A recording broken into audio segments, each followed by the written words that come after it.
వీక్షకులు ఎట్లున్నారులా మంచిగున్నారా? ఇగి యాల్టి ఖతర్నాక్ వార్తలు తయారుగున్నాయి. మరి అంతకంటే ముందుగాల హెడ్లైన్స్. అసెంబ్లీలో శ్వేతపత్రం విడుదల. రాష్ట్రాన్ని బీఆర్ఎస్ చేసిందట అప్పుల పాలు. యువగళం సభ పెట్టిండు లోకేష్. భారీగా తరలచ్చిర్రు జనాలు. 500కే గ్యాస్ ఇస్తారట. ఇవి ఉన్నోళ్ళే అర్హులట. మళ్ళా కరోనా వస్తుందట. పైలంగా ఉండకపోతే ఖతమేనట. తెలంగాణ అసెంబ్లీ సమావేశాలు మస్తు గరంగా అయినాయుల్లో. గత 10 ఏళ్ల తెలంగాణ ఆర్థిక పరిస్థితి మీద రాష్ట్ర ప్రభుత్వం శ్వేతపత్రం విడుదల చేసింది. ఇంకేందిగా దీని మీద అధికార ప్రతిపక్షాల మధ్య పెద్ద మాటల యుద్ధం నడిచింది. చూడు రోపారి. ఇక పొద్దుగాల 11 గొట్టంగా షురూ చేసిన అసెంబ్లీ షురూ చేయంగానే స్పీకర్ గడ్డం ప్రసాద్ సంతాప తీర్మానాలతోని మొదలుపెట్టిర్రు. మెదక్ జిల్లా పూర్వ రామాయంపేట మాజీ ఎమ్మెల్యే రామన్న గారి శ్రీనివాసరెడ్డి, పరిగి మాజీ ఎమ్మెల్యే కొప్పుల హరీశ్వర్ రెడ్డి, భద్రాచలం మాజీ ఎమ్మెల్యే కుంజా సత్యవతి మృతి పట్ల శాసనసభ సంతాపాన్ని చెప్పి 2 నిమిషాల సేపు మౌనం పాటించిర్రు. తర్వాత మాట్లాడిన డిప్యూటీ సీఎం బట్టి విక్రమార్క సారు శ్వేతపత్రం సభలో ప్రవేశపెట్టి రోజువారీ ఖర్చులకు కూడా అప్పులు తెచ్చుకోవాలి పరిస్థితి ఉందన్నాడు. 10 ఏళ్లలో రాష్ట్రం దివాలా తీసిందన్నాడు. ఆర్థిక అరాచకత్వాన్ని ప్రజలకు చెప్పాల్సిన బాధ్యత తమపై ఉందని చెప్పుకొచ్చిండు. ఇవాళ ఏ పరిస్థితికి వచ్చిందంటే అధ్యక్ష, డెట్ సర్వీస్ కోసం 53,000 కోట్లు ఎంత కట్టాల్సిన పరిస్థితి వచ్చింది. అంటే అప్పు కట్టడానికి మళ్ళీ అప్పు తీసుకోవాల్సిన పరిస్థితి ఈ రాష్ట్రంలో. అప్పు కట్టడానికి అప్పు తీసుకుంటున్నాం. ఇంతకంటే దౌర్భాగ్యం ఉంటుంది అధ్యక్ష. Is it not a debt trap? అట్లా తీసుకొచ్చారు ఈ రాష్ట్రాన్ని మీరు. మంచి రాష్ట్రం అధ్యక్ష. ప్రాపర్గా ప్లాన్ చేసుకుంటే అద్భుతమైనటువంటి ఆస్తులు, సంస్థలు, వ్యవస్థలు సృష్టించుకోవడానికి అవకాశం ఉన్న రాష్ట్రాన్ని మీరు ఈ రకంగా తయారు చేసి ఇంకా మళ్ళీ బయటికి చెప్పొద్దు, ఎవరు తెలియనే బాగండి, ఇది మన దగ్గర ఉంచండి, ఇది చెప్తే చాలా ఎవరి కోసం చెప్పకపోతే ఎట్లా ప్రజలు తెలిసేది? ఇక శ్వేతపత్రం చూసి మాట్లాడిన హరీష్ రావు 42 పేజీల పుస్తకం ఇచ్చి ఇప్పుడే మాట్లాడాలంటే ఎట్లా అని ప్రశ్నించిండు. నివేదికను చదివే సమయం మాకు ఇవ్వలేదన్నాడు. ప్రభుత్వ సమాధానం సంతృప్తిగా లేకపోతే నిరసన చేసే అవకాశం తమకు ఉందన్నాడు. సభను హుందాగా నడిపేందుకు బీఆర్ఎస్ సహకరిస్తుందని చెప్పి కాంగ్రెస్ ప్రభుత్వం తెలంగాణ అస్తిత్వాన్ని దెబ్బతీసే ప్రయత్నం చేస్తుందని, శ్వేతపత్రం కాంగ్రెస్ ప్రభుత్వానికి అనుకూలంగా ఉందని అన్నాడు. బీఆర్ఎస్ ప్రభుత్వం రైతుల కోసం ఎంతో చేసిందని, తమ ప్రభుత్వం రైతు ప్రభుత్వం అని, అట్లనే కేంద్ర ప్రభుత్వం రైతుల బోరు బావుల వద్ద మీటర్లు పెట్టాలని ఎంత ఒత్తిడి తెచ్చినా మేము ఆ పని చేయలేదని చెప్పిండు. ఇక దీని మీద మంత్రి ఉత్తమ్ కుమార్ రెడ్డి సార్ మాట్లాడుకుంటా ఎమ్మెల్యే హరీష్ రావు అసెంబ్లీ సాక్షిగా అబద్ధాలు మాట్లాడుతున్నాడు. తాను ఎంపీగా పార్లమెంట్ లో ఉన్నానని, ఆ బిల్లుల ఏడ కూడా రైతుల బోరు బావుల వద్ద మీటర్లు పెట్టి బిల్లులు వసూలు చేయాలని లేదని కౌంటర్ ఇచ్చిండు. అట్లనే మొన్న కుంగిన మేడిగడ్డ గురించి మాట్లాడిన ఉత్తమ్ సారు గిట్లా చెప్పుకొచ్చిండు. స్వతంత్ర భారతదేశ చరిత్రలో ఎక్కడ కూడా ఇన్ని వేల కోట్లు ఖర్చు పెట్టి ఒక బ్యారేజ్ కొలాప్స్ కావడం, అసలు నేను ఏ డేట్ జరిగిందండి? అక్టోబర్ 21. వాళ్ళ ప్రభుత్వం ఉన్నది ఎప్పటి వరకు? బహుశా వారం 10 రోజుల కింద వరకు. ఆనాటి ముఖ్యమంత్రి ఒక్క మాట మాట్లాడలేదు. ఇప్పుడు చూస్తుంటే there are many alarming signals. ఎవరు రియాక్ట్ కాలేదు, ఎవరు దాని మీద ఏమి రెక్టిఫికేషన్ చర్యలు తీసుకోలేదు. నిన్న ఏదైతే ఏజెన్సీ కన్స్ట్రక్షన్ వచ్చిండ్రో వాళ్ళు ఏమంటారు? మీరు డిజైన్ ఇచ్చిండ్రు, మీరే స్పెసిఫిక్ ఇచ్చిండ్రు, మీరే మెటీరియల్ చెప్పిండ్రు, దాని ప్రకారం కట్టినాం. ఇంజనీర్లు అడిగితే ఇదేం డిజైన్ అంటే అప్పుడు ఎవరు సార్ మొత్తం డిజైన్ ఒక ఆయన కదా, ఆయన కట్టమని మేము కట్టినాం. ఇప్పుడు ఎల్ఎన్టీ ఎక్స్పర్ట్స్ ఏమంటారంటే మాకు ఉన్న అభిప్రాయంలో జియాలజీ సరిగా చెక్ చేయలేదు, డిజైన్ సరిగా లేదు, కాబట్టి పియర్ యొక్క ఫౌండేషన్ కొలాప్స్ అయింది. మరి ఏం చేయాలి? దానికి మొత్తం బ్లాక్ 7 యొక్క లాంగవిటీ గురించి మరి ఏం చేయగలుగుతామో మరి వాళ్ళు ఇంకా ఇన్వెస్టిగేషన్ చేస్తున్నారు. But it is such a serious lab. మరి హరీష్ రావు గారు, మరి మీరు అందరూ ఇంత పెద్ద పెద్ద మాటలు మాట్లాడినరు, మేము అద్భుతంగా ప్రాజెక్ట్ కట్టినాం. మీరు కట్టిన మీ మాటల్లో అతి అద్భుతమైన ప్రాజెక్టు పరిస్థితి ఇది.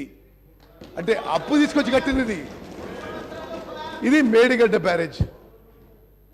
అన్నారం సుందిల్లా రెండిటికి క్రాక్స్.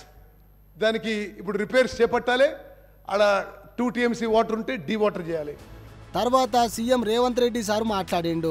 హరీష్ రావు 5 సార్లు అసెంబ్లీకి ఎన్నికైన సీనియర్ సభ్యుడని, ఫస్ట్ టర్మ్ లా హరీష్ రావు సాగునీటి మంత్రిగా పనిచేసిండని, 9.5 ఏళ్లుగా సాగునీటి శాఖ కేసీఆర్ కుటుంబం చేతుల్నే ఉందన్నాడు. ఆర్థిక మంత్రిగా పనిచేసిన హరీష్ రావుకు లెక్కలపై సంపూర్ణ సమాచారం ఉంటది. అంచనాలు 80,000 కోట్లయితే 1,00,000 కోట్ల అవినీతి ఎట్లయిందని హరీష్ రావుని అరుచుకున్నాడు. ఇక హరీష్ రావుకు రాజగోపాల్ రెడ్డికి మధ్య వాడి వేడిగానే జరిగింది లొల్లి. రాజగోపాల్ రెడ్డి గురించి మాట్లాడుకుంటా ఎంత మొత్తుకున్నా మంత్రి పదవి రాదు అని హరీష్ రావు అంటే దానికి రాజగోపాల్ రెడ్డికి ఇట్లా అనుకొచ్చిండు. వ్యక్తిగతంగా నన్ను ఏమన్నాడు, నేను ప్రసంగానికి అడ్డు తగులితే ఏమన్నాడు, నువ్వు ఎంత మొత్తుకున్నా నీకు మంత్రి పదవి రాదు అని అన్నాడు. అధ్యక్ష సభా సాక్షిగా మైక్లో ఏమన్నాడు, నేను అడ్డుకుంటుంటే నువ్వు లేచి నిలబడితే మంత్రి పదవి రాదు కూర్చో అన్నాడు అధ్యక్ష నన్ను అన్నాడు. నేనేమంటున్నా, నువ్వెన్నేళ్ళు కష్టపడ్డ తర్వాతే కష్టపడ్డ హరీష్ రావు గారు కేసీఆర్ తర్వాత కేటీఆర్ అవుతారు, కానీ నీకు మోసం జరుగుతుంది, కానీ వాళ్ళు ఏం చేయరు. నువ్వు మాత్రం ఎంత కష్టపడ్డా నిన్ను వాళ్ళు నీకు తండ్రి కొడుకులు వాడుకుంటారు తప్పితే నీకు అక్కడ న్యాయం జరగదు. నాకు మంత్రి పదవి రావాలన్నా వద్దా మా ముఖ్యమంత్రి గారు మా అధిష్టానం నిర్ణయం తీసుకుంటుంది. నిన్ను మాత్రం తండ్రి కొడుకులు వాడుకున్నంత అన్నట్టు మ్యాక్సిమం వాడుకుంటారు అధ్యక్ష నేను చెప్తాను. శ్రీధర్ బాబు గారు మాకు సలహా ఇచ్చారు, సంతోషం. మరి వారి సభ్యులు కూడా మా మీద నోటికి వచ్చినట్టు మాట్లాడినరు, వారిని విడ్రా చేసుకోమని చెప్పండి. I'm ready to withdraw. ఇంకోటి, ఈ కామెంట్స్ నేను చేసినవి కావు, వాళ్ళ కోమటిరెడ్డి బ్రదర్సే వీడియో ఫుటేజ్ ఉంది. వారి నాయకుడి మీద ఈ రాష్ట్ర కాంగ్రెస్ పార్టీ ఇన్ఛార్జ్ కు 50 కోట్లు ఇచ్చి పిసిసి అధ్యక్షుడు కొనుక్కున్నారని వారు కామెంట్ చేశారు. నేను చేయలే. I'm ready to withdraw my words provided గౌరవనీయులు రాజగోపాల్ రెడ్డి గారు తన వ్యాఖ్యలను ఉపసంహరించుకుంటే నేను ఉపసంహరించుకోవడానికి సిద్ధంగా ఉన్నాను. గౌరవ సభ్యుడు హరీష్ రావు గారికి, మీరు మొన్న కేటీఆర్ గారు మాట్లాడిన ఆ రోజు నేను హాస్పిటల్ రాలేదు, మీకు మా ఇంటర్నల్ పార్టీ విషయంలో అయిపోయింది ఎప్పుడో పట్టుకొని, ఇప్పుడు మా కాంగ్రెస్ పార్టీ నేషనల్ పార్టీ ఒక సిద్ధాంతం నాయకుని అనుకున్నాం. ముఖ్యమంత్రి గారు రేవంత్ రెడ్డి గారు ఉన్నారు, ఆయన నాయకత్వంలో ఇలా మంత్రివర్గం ఏర్పడి గవర్నమెంట్ ఏర్పడింది. మీకేం పని లేదా? మీరు ఏం చేసి 10 ఏళ్లలో ఏం ఎగబెట్టిను, ఎట్లా దోసుకున్నారో ఇలా ప్రజల ముందు బయట పెడుతుంటే మీరు పాటు పట్టుకుంటా. నీకేమైనా ఉంటే 10 ఏళ్లలో నువ్వు ఏం చేసినావు, ఒక ఉద్యోగం ఇచ్చినావా, ఒక ఇల్లు కట్టినావా, అది చెప్పకుండా ఎంతసేపు మాట్లాడు. మేము చెప్పాలా మీ బాబు ఎట్లా కొట్లాడుకుంటూ చెప్పాలా? ఆ విషయం ఉన్నప్పుడు అది క్లోజ్ అయిన మ్యాటర్. అది దాన్ని పట్టుకొని ప్రతిరోజు ఈ విధంగా మాట్లాడు. సార్ ఇది సీరియస్ కామెంట్, సీరియస్గా వార్నింగ్ ఇస్తున్నాను. ఇది ఇట్లుంటే హరీష్ రావు మాట్లాడుకుంటా కేంద్రం తెలంగాణ అభివృద్ధికి సహకరించలేదని అంటే దానికి హరీష్ రావు అటనే కొండా సురేఖ బీజేపీ ఎమ్మెల్యే మహేశ్వర్ రెడ్డి మధ్యలో కూడా మంచిగానే అయ్యింది మాటలలో. సంక్షేమ కార్యక్రమాలు కానీ అభివృద్ధి కార్యక్రమాలు కానీ ఎక్కడ కూడా ఆగకుండా మేము ముందుకు పోయినటువంటి పరిస్థితి. ఒకవైపు కేంద్ర ప్రభుత్వం నుంచి అధ్యక్ష మన రాష్ట్రానికి హక్కుగా రావాల్సినటువంటి డబ్బులు ఇవ్వకుండా కేంద్రం వివక్ష చూపుతూ వచ్చింది. మేము అసెంబ్లీలో ఇక్కడ పోరాడినాం, కేంద్రంలో మా ఎంపీలు పోరాడినారు, కానీ ఇదే కాంగ్రెస్ పార్టీ నాయకులు కానీ ఢిల్లీలో ఏ రోజు కూడా ఈ రాష్ట్రానికి రావాల్సిన హక్కుల గురించి నిధుల గురించి మాట్లాడినటువంటి పరిస్థితి లేదు అధ్యక్ష. ఈరోజు 1,00,000 కోట్ల రూపాయలు పైగా, ఉదాహరణకు అధ్యక్ష, ఈరోజు కమిషన్ నుంచి మన రాష్ట్రానికి రావాల్సిన 894 కోట్లు ఇవ్వలేదు అధ్యక్ష. ఈ రోజు మోడీ గారితో మీరు సత్సంబంధాలు ఎందుకు పెట్టుకోలేదు? ఈ రోజు యాదాద్రి విషయంలో చిన్నజీయర్ స్వామిని ఎంకరేజ్ చేశారు. ఈ రోజు ఆయన ఎక్కడో ఒకటి కట్టుకుంటే అక్కడ మోడీని పిలిచిండని ఈ రోజు మోడీని పక్కకు పెట్టేసి మోడీతో సంబంధాలు లేకుండా సెంట్రల్ ఫండ్స్ తెచ్చుకోకుండా ఈ రోజు కేంద్రం ఇవ్వడం లేదని బదనాం చేయడం తప్ప అధ్యక్ష. ఈ రోజు కేంద్రాన్ని దూరం పెట్టింది వీళ్ళు, కేంద్ర ఫండ్స్ ఉపయోగించుకోండి వీళ్ళు. చాలా ఫండ్స్ ఈ రోజు రిటర్న్ పోయినాయి అధ్యక్ష, కేంద్ర ప్రభుత్వ నిధులు. దాని వైఫల్యం పూర్తిగా గత ప్రభుత్వాన్ని నేను చెప్తా ఉన్నాను అధ్యక్ష. దయచేసి ప్రగల్భాలు పలగకండి. మాట్లాడితే కేంద్రం మీద నెపం, వారు చేయలేక పూర్తిగా వైఫల్యం చెందితే ఎవరో ఒకరి మీద నెపం వేయాలి కాబట్టి అది కేంద్ర ప్రభుత్వం మీద నెపం వేసేట్టుగా ఉన్నది. 10 సంవత్సరాల వరకు అవకాశం ఇచ్చారు. 10 సంవత్సరాలు ఈ రాష్ట్రం ఎక్కడ అవకాశం ఉంటే అక్కడ అధ్యక్ష, ఎక్కడ అవకాశం ఉంటే అక్కడ అప్పులు. ఈ రాష్ట్రంలో భారతదేశంలో ఏ రాష్ట్రంలో లేనట్టుగా కమర్షియల్ రేట్ల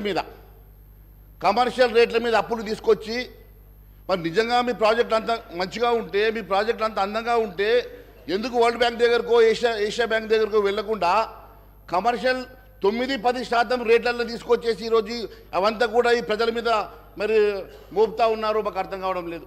కేంద్రం ఇప్పటి వరకు ఎన్ని రకాలుగా ఆర్థికంగా ఆదుకున్నదో వారికి తెలిసినా కూడా కేవలం ఏదో ఒక నెపంతో మా మీద అబండం వేసే ప్రయత్నం చేస్తూ ఉన్నారు కదా.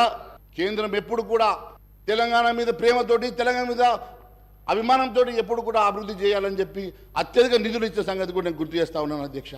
ఎన్ని రకాలుగా నిధులు ఇచ్చినా, ఎన్ని రకాలుగా వారికి లోన్ల కోసం అవకాశాలు ఇచ్చిన, పర్మిషన్స్ ఇచ్చినా కూడా ఎప్పుడు కూడా వాటిని ప్రాపర్గా యూటిలైజ్ చేయలేక, ప్రాపర్గా వాళ్ళు ఇన్వెస్ట్ చేయలేక ఈరోజు ఏదో ఒక రకంగా కేంద్రాన్ని నిందించేటువంటి ప్రయత్నం చేస్తున్నందుకు నేను వారికి ఇవన్నీ చెప్పాల్సి వస్తుంది అధ్యక్ష. ఇక ముఖ్యమంత్రి రేవంత్ సార్ మాట్లాడుకుంటా రాష్ట్ర ఆర్థిక పరిస్థితి మీద ప్రభుత్వం విడుదల చేసిన వైట్ పేపర్ లోని గుణాంకాలను కాగు ఆర్బీఐ ఇచ్చిన రిపోర్టుల నుండి తీసుకున్నామని చెప్పుకొచ్చిండు. ఇక వ్యయాల విషయంలో కాగ్ రిపోర్టు, అప్పుల విషయంలో ఆర్బీఐ రిపోర్టును తీసుకున్నాము. ప్రభుత్వం తీసుకున్న అప్పులను సరైన ఉద్దేశంతోనే ఖర్చు చేసిందా లేదా అనేది కాగ్ చెప్తది. ప్రభుత్వ ఆదాయం అవసరాలకు సంబంధించి ఆర్బీఐ సమాచారం ఇస్తుందని చెప్పిండు సారు. శ్వేతపత్రం ఎవరినో నిందించనికే పెట్టలేదని, మా ప్రభుత్వం వైట్ పేపర్ ను విడుదల చేయడంలా ఎటువంటి రాజకీయ కోణం లేదన్నాడు. తప్పును తప్పుగా చెప్పకపోతే మనం కూడా తప్పుల భాగస్వామ్యం అయినట్టేనని, మన కుటుంబ సభ్యుడు చేసిన తప్పును తప్పు అని అంగీకరించాలని చెప్పుకొచ్చిండు సారు.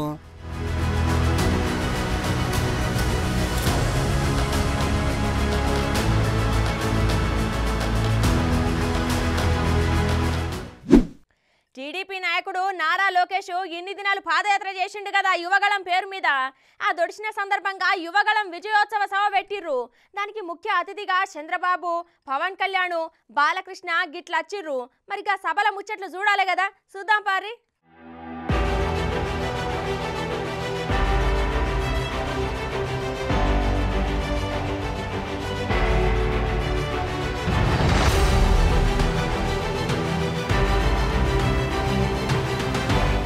నారా లోకేశం సారు చేసిన యువగలం పాదయాత్ర ఒడిసిన సందర్భంలో పెట్టిన యువగలం నవశకం బహిరంగ సభల ముఖ్య అతిథులుగా టీడీపీ అధినేత చంద్రాలు సారు, జనసేన అధ్యక్షుడు పవనాలు సారు, ఎమ్మెల్యే బాలయ్య సారు గిట్ల చాలా మందే వచ్చిర్రు. ఇక చంద్రాలు సారును, పవనాలు సారును ఒకటే స్టేజ్ మీద చూసిన తెలుగు తమ్ముళ్లకు, జన సైనికులకు అయితే ఒక కొత్త ఊపునిచ్చిందుల్లా. చంద్రాలు సారు లోపల ఉన్నప్పుడు కలిసిన పవనాలు సారు టీడీపీ జనసేన కలిసి పనిచేస్తే అని చెప్పిండు గాని ఒక దిక్కునైతే కలిసి కనపడలేదు, ఒక మీటింగ్ కూడా పెట్టలేదు. కాబట్టి ఈసారి రెండు పార్టీల కార్యకర్తలకు ఒక ఊపు అయితే వచ్చి 2024లో జరిగే ఎన్నికలకు పోనికే ఒక కొత్త బలం వచ్చినట్టుంది.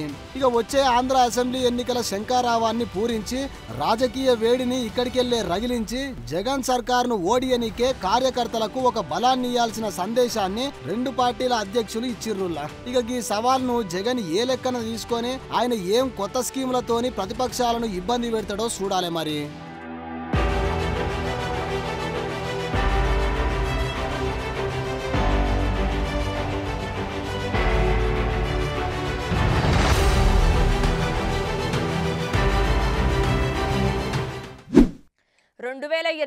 కరోనా పెద్ద ఎత్తున జనాలని కాటేసిందుల్లా. అన్ని దేశాలు లాక్డౌన్ పెడితే తిండికి సుత మస్తు తిప్పలు పడ్డారు జనాలు.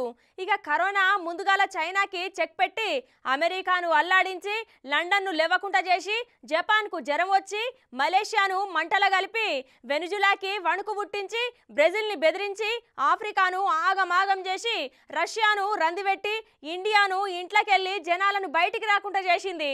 అయితే ఇప్పుడు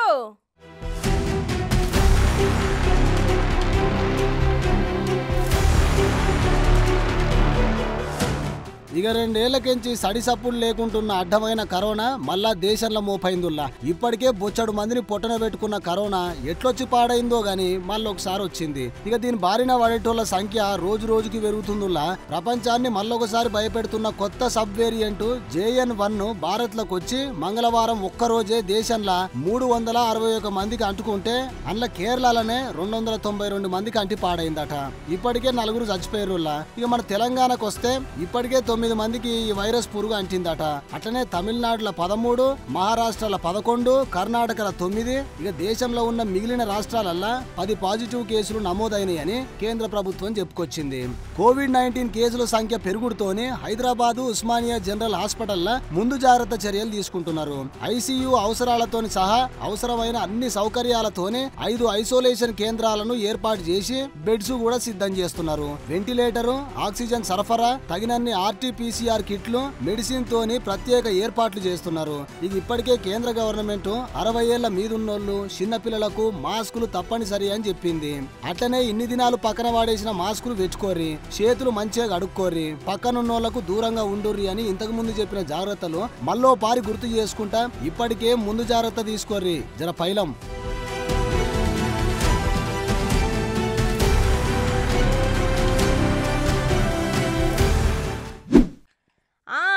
తెలంగాణలో కాంగ్రెస్ పార్టీ ఇచ్చిన 6 గ్యారెంటీలల్లా ఇప్పటికే 2 సురువు చేసింది కదా, అట్లనే ఇంకో 2 గ్యారెంటీలు సుతా అమలు చేసేందుకు చూస్తుర్రట.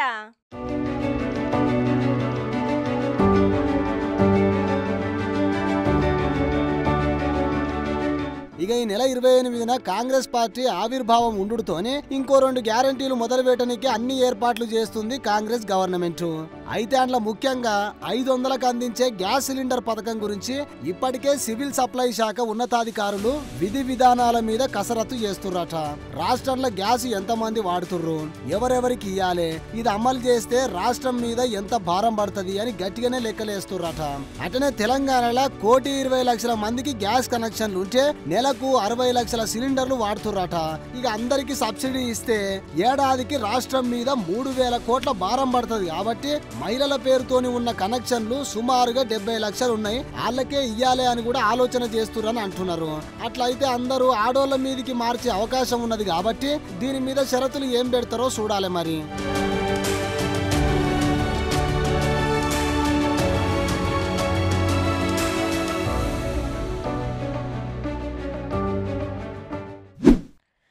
భారత రాష్ట్రపతి ద్రౌపది ముర్ము మేడం తెలంగాణలోన్న భూదాన్ పోచంపల్లి పర్యటనకు పోయింది కదా, అక్కడ ఏమేం చేసిందో చూసేద్దాం పార్రి.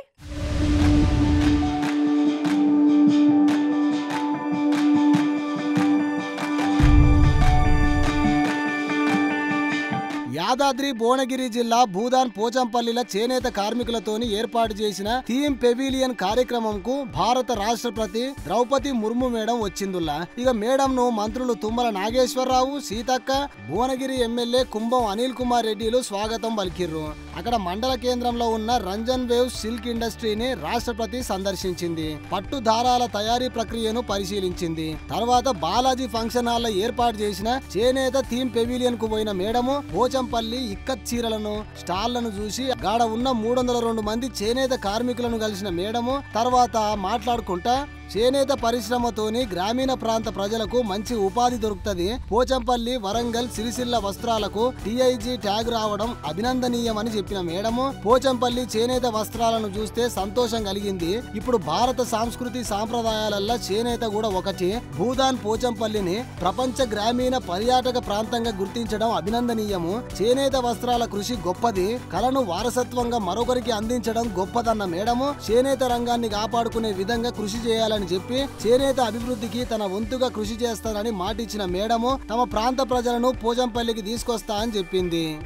मैं यहाँ आके इतने सारे बहनों को मैंने देखा, यहाँ बुनाकारों के साथ मैंने बातचीत की, उनके एक्सपीरियंस को मैंने सुना और खुद भी मैं प्रैक्टिकली कुछ नॉलेज गेन करने के लिए प्रयास की, क्योंकि मैं भी जिस एरिया से आ रही हूँ वो एरिया भी ऐसे ही लोगों को रहते हैं जहाँ ज़रूरतमंद रहते हैं, उनको भी हाथ को काम ज़रूरी है, मिलना चाहिए. मैं भी चाहूँगी कि वहाँ भी, इसीलिए मैं ज़्यादा इंटरेस्टेड थी कि पोचंपल्ली सेंटर को या यूनिट को मैं विजिट करूँ. मुझे बहुत ज्ञान थोड़ा बहुत मुझे मिला, रोशनी मुझे मिला, उसी को ले कर के मैं भी अपने एरिया में कुछ करना चाहती हूँ. इसलिए यहाँ से थोड़ा बहुत मैं थोड़ा सीख के जाती हूँ. मैं चाहूँगी कि वहाँ से भी कुछ लोगों को मैं लेकर आऊँ, यहाँ प्रैक्टिकल नॉलेज उनको भी मिल जाए और उनको उत्साह मिल जाए, उनको भी प्रेरणा मिल जाए आगे बढ़ने के लिए आप लोगों के जैसे.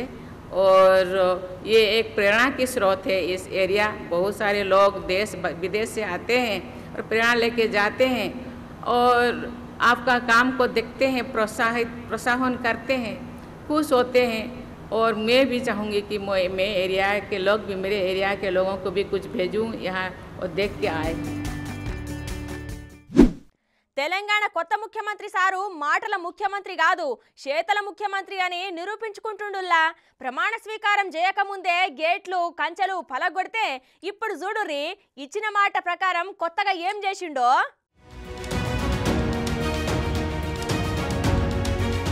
ఇక గతంలో ఉన్న పద్ధతికి స్వస్తి పలికి నగరంలో ట్రాఫిక్ సాఫీగా సాగే లెక్క చూడాలని తెలంగాణ ముఖ్యమంత్రి రేవంత్ సారు ఆయన పోయే రూట్లలో ట్రాఫిక్ ఆగకుండా చూడాలని, ఆయన కాన్వాయ్ వల్ల జనాలకు ఇబ్బంది కలగకుండా చూడాలని ఇంతకు మునిపే ఆదేశాలు జారీ చేసిండు కదా. మళ్ళీ అదిగాక సీఎం కాన్వాయ్ కి 15 వాహనాలకెళ్లి 9 వాహనాలకు తగ్గించాలని కూడా పోలీసులను ఆదేశించిండు సారు. పాత బీఆర్ఎస్ ప్రభుత్వంలో ముఖ్యమంత్రి ప్రయాణించే మార్గాలల్లా ట్రాఫిక్ ఆగిపోవడం మీద జనాలు మస్తు ఇబ్బంది పడ్డారు అని చెప్పి నిర్ణయం తీసుకున్నా అని చెప్పిండు సారు. వాళ్ళు అట్లనే చెప్తారు, చేస్తారా తీ అని లాపర్గా తీసి పాడేకుర్రి. ఒక్కసారికి ఈ వీడియో చూడుర్రి.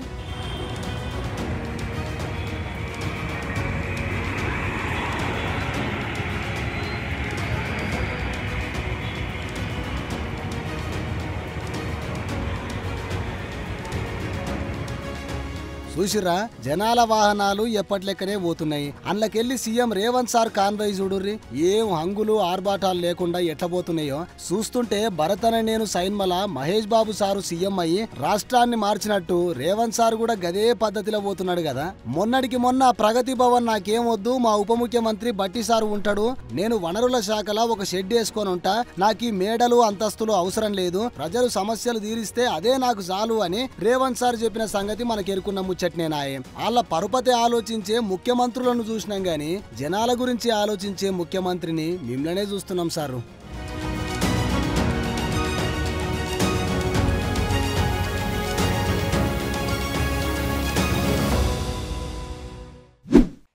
టైంకు ఈ స్కూల్కు పోయి పుస్తకాలు తీసి చదువుకోవాల్సిన పోరగాన్లు ఇగో గిట్ల మంచిర్యాల జిల్లా చెన్నూరులున్న ఆర్టీసీ బస్టాండ్ కాడ ధర్నాకు దిగిర్రులా. మరి ఎందుకో ఏమో అడుచుకొని వద్దాం పారి.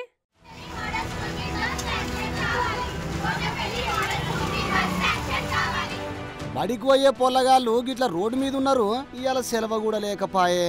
ఏంది ఓ పొల్లగాళ్ళు, ఏంది మీ కథ?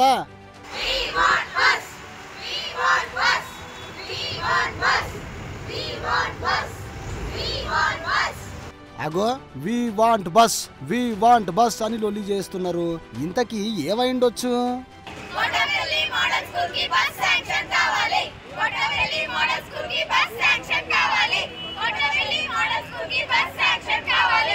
ఏందేంది కోటపల్లి మోడల్ స్కూల్ కు బస్సు శాంక్షన్ కావాలి అని అంటున్నారు. ఇంతకీ ఏమైందంటే ఎవరు చెప్పరు. ఓ బుజ్జి ఏమైందమ్మా? 2 buses శాంక్షన్ కావాలి uncle. Morning 2 buses special buses, evening 2 special buses. ఎందుకంటే మా స్కూల్లో 700 కన్నా ఎక్కువ మెంబర్స్ ఉన్నారు. దాంట్లో మాక్సిమం మెంబర్స్ అందరు చెన్నై నుండి అప్ అండ్ డౌన్ చేసేవాళ్ళే. నాకు ఎట్లా 2 స్పెషల్ బస్సెస్ ఇవ్వట్లేదు. మార్నింగ్ ఒక స్పెషల్ బస్ వస్తుంది అంకుల్, నాకు ఏం ప్రాబ్లం లేదు. బట్ ఈవినింగ్ ఉండట్లేదు అంకుల్. ఇంకా 10th వాళ్ళకి స్టడీ అవర్స్ ఉంటున్నాయి కాబట్టి మేము డైలీ ఆటోస్కే వస్తున్నాం. అట్లీస్ట్ 6th నుండి 9th క్లాస్ వరకన్నా అట్లీస్ట్ బస్సులో వెళ్తున్నారంటే అది లేదు. వేమన్పల్లి ఒక బస్సు వస్తుంది అంకుల్, దాంట్లో ప్యాసింజర్స్ అందరు కూర్చుంటున్నారు, అప్ అండ్ డౌన్ చేసే టీచర్స్ అందరు కూర్చుంటున్నారు. సో ప్యాసింజర్సే ఎక్కువ ఉంటున్నారు, పిల్లలు మాత్రం నిల్చొనే ఉంటున్నారు. చిన్న పిల్లలు వేలాడుతూ వెళ్తున్నారు అంకుల్. మిగతా వాళ్ళందరూ నిల్చొని అక్కడ బస్ స్టాప్స్ లో వెయిట్ చేస్తున్నారు. కోటపల్లిలో అట్లీస్ట్ బస్ స్టాప్ కూడా లేదు అంకుల్ కూర్చోవడానికి. మేము షాప్స్ లో ఉంటాయి కదా, షాప్స్ ముందు కూర్చుంటూ నిల్చుంటూ తిరుగుతుంటూ ఉంటున్నారు. ఎంతసేపు అని కూర్చుంటారు అంకుల్? 8 అవుతుంది, 7:30 అవుతుంది. లేడీస్ ఎట్లా 7:30కి ఈవినింగ్ ఇంటికి వెళ్తారు అంకుల్? ఇంటికి వచ్చేసరికి 7:45 అట్లా అవుతుంది. ట్యూషన్స్కి వెళ్ళాలి వచ్చి అందరు, ఇంకా కొంతమంది చదువుకోవాలి. ఎగ్జామ్స్ అప్పుడైతే ఇంకా ఫుల్ హడ్డలు అవుతుంది అంకుల్, హడ్డల్స్ ఘోరంగా ఉన్నాయి. విన్నారా? అగో ఇప్పుడు ఇంకో చిన్న పొల్ల మాట్లాడుతుందంట, ఇనుర్రి. కోటపల్లి మోడల్ స్కూల్ నుంచి మాట్లాడుతున్నాం. మేము పొద్దున స్పెషల్ బస్ వస్తుంది కానీ సాయంత్రం రావట్లేదు. సాయంత్రం మేము షాపులలో కూర్చుంటూ అటు ఇటు తిరుగుతూ ఉన్నాం. వేమన్పల్లి బస్సు, వెంచపల్లి బస్సులకు ఎక్కుతున్నాం. అందులో మొత్తం ప్యాసింజర్సే ఉంటారు. అసలు మమ్మల్ని కూర్చొనియరు, సరిగ్గా నిల్చొని. మాకు సాయంత్రం బస్ సపరేట్ బస్ రావాలి. పొద్దున్న వచ్చినప్పుడు సాయంత్రం ఎందుకు వస్తలేదు అంకుల్? ఇప్పుడు కూడా మాకు సపరేట్ బస్ కావాలి. మేము అసలు కోటపల్లిలో బస్ స్టాండ్ కూడా లేదు, మా షాపులలో నిల్చుంటూ అటు ఇటు తిరుగుకుంటూ ఉంటున్నాం. మాకు సాయంత్రం సపరేట్ బస్ కావాలి. పొద్దున 2 బస్సెస్ కావాలి, సాయంత్రం 2 బస్సెస్ కావాలి. స్కూల్ దాకా కూడా బస్సు వస్తలేదు, పెద్ద పెద్ద లారీలు వస్తున్నాయి కానీ మా బస్సు మాత్రం వస్తలేదు. బస్ స్టాండ్లో దింపుతుంది, వెళ్తుంది. అది మేము నడుచుకుంటూ వెళ్ళాలి లోపలి దాకా. చూసిరా ఎంత ముద్దుగా మాట్లాడుతున్నదో. మరి ఇప్పుడు మీకు ఏం కావాలి చెల్లె? సాయంత్రం సపరేట్ బస్ కావాలి. We want bus. ఆహా, ఇవేనా తల్లి మీ డిమాండ్లు? ఇవే ఇవే మా డిమాండ్స్. మాకు సపరేట్ బస్ కావాలి. అసలు ఇవాళ ఈవినింగ్ మాత్రం ఖచ్చితంగా సపరేట్ బస్ కావాలి. We want bus, this is our demand. వామ్మ బాగానే ఉన్నది ముచ్చట. ఇయ్యాలడికి ఇయ్యాలంటే ఎట్లయితది చెల్లె? ఇక ముచ్చటేందంటే మంచిర్యాల జిల్లా చెన్నూరు పట్టణంలో ఆర్టీసీ బస్టాండ్ లో బస్సు రాక మస్తు ఇబ్బందులు పడుతున్నారట బడికి పోయే విద్యార్థులు. ఆర్టీసీ సిబ్బంది టైం కు బస్సు రాక ఎప్పుడు ఆటోలలో వస్తుర్రంట బడి పోరళ్ళు. ఇక మాకు ప్రత్యేక బస్సు కేటాయించుర్రి అని డిమాండ్ చేసుకుంటా బస్టాండ్ ఎదుట నిరసనకు దిగిర్రు పోరళ్ళు. పెద్దోళ్ళంటే ఎట్లనో అట్లా పోయి వస్తారు గాని చిన్న పోరళ్ళు కదా, జరాల గోసేందో అరుచుకోరి సార్లు. గిట్లుంటే హైదరాబాద్ సెంట్రల్ యూనివర్సిటీల విద్యార్థులు చూడుర్రి ఏం చేస్తున్నారో.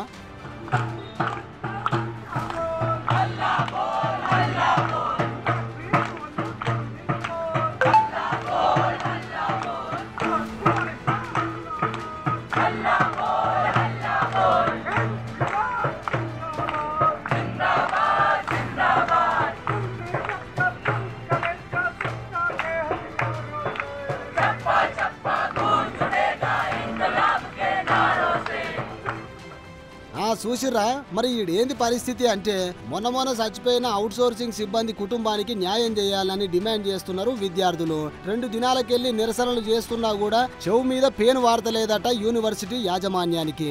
దీంతో యూనివర్సిటీ ప్రధాన గేటు ముందు ఆందోళన చేపట్టిర్రు విద్యార్థులు, యూనివర్సిటీ అవుట్ సోర్సింగ్ సిబ్బంది. వాళ్లకు న్యాయం జరిగేదాకా ఆందోళన గిట్టనే చేస్తామని పంతం మీద కూర్చున్నారు విద్యార్థి సంఘాలు.